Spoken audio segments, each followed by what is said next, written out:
And the thrust in a vacuum crew. The thrust in a vacuum does work crew were out in force tonight. I don't get up to go to the toilet anymore. I get up to check my notifications and then I go to the toilet and then we nut it out from 3 o'clock in the morning until now.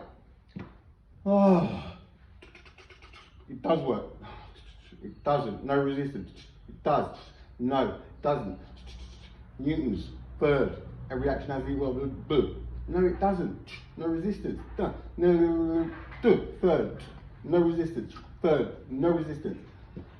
Oh, it's gone together. Oh, hang on, it's pushed me back. Maybe it does work. It's a kind of magic. It's a kind of magic.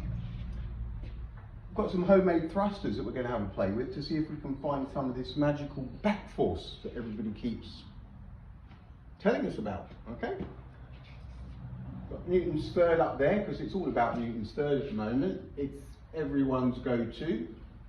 That and the conservation of momentum. We love that one. It's the second one, conservation of momentum. They love that. If they don't get away with that one, that's the one that they go to. And there's a couple of other ones. But this is the McDaddy of them all. We've got ourselves the eaglet here. That'll probably be the final hurrah, little eaglet. I've got a passenger plane, and the reason we've got this passenger plane is just to mix it up a little bit. So we're going from, it's taken off from Sydney, Australia, and it's going to Mallorca in Spain. It's going to Mallorca in Spain. Its cruising altitude is going to end up cruising at 36,745 feet. They can cruise anywhere between 30 and 40 depending on the turbulence, depending on the jet stream, few factors, high, low. Now, 36,745 feet is where we're at right now. If we times this by 10, we get 367,450 feet. Guess how high that is in kilometers? 112. Guess who? That's right, it's the Eagle. Came down from 112 kilometers and traveling at a speed of 5,800 kilometers an hour. In a vacuum, using thrust. Lots of that, every action has an equal and opposite reaction going on that day. Now, another reason we've got this plane up here, because it's good to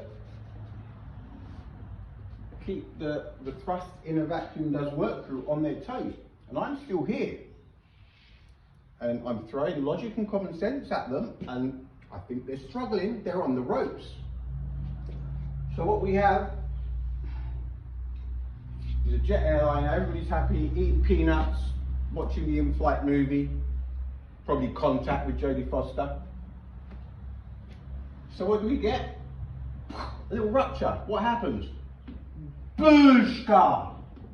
It opens up, doesn't it? And you see all of the passengers covered in peanuts and crisps, grabbing the babies, putting them in the seat. Some people grabbing the babies, trying to plug the hole. Joking. My point is, when this happens, there's going to be no downward pressure. There's going to be no action, no initial action or opposite reaction. It just opens up and it expels the inside pressure into low pressure. It's not a vacuum, but it is low pressure.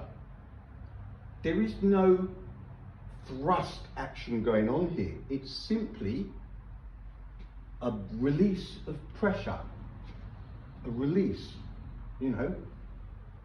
I was going to say something. No. Okay? That is my point here. It doesn't matter how much is coming out. When you're going into a void, there's no oof, okay? Been going back and forth with these guys. couple of stayers, been going probably for a week with 2 of them, and they're running out of ammunition because there's only so many copy pastes you can do off of these sites, isn't there? You know, all comes to an end, and then we have to start thinking for ourselves, don't we? And that's when it all goes pear-shaped, isn't it? I've thrown stuff at them, and every time they're on the ropes, just before the bell goes, what do they say?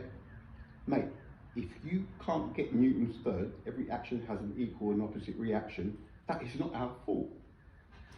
See, that's not how it works, because I am still throwing common sense and logical reasons why it doesn't work, but they're getting a little bit flustered now.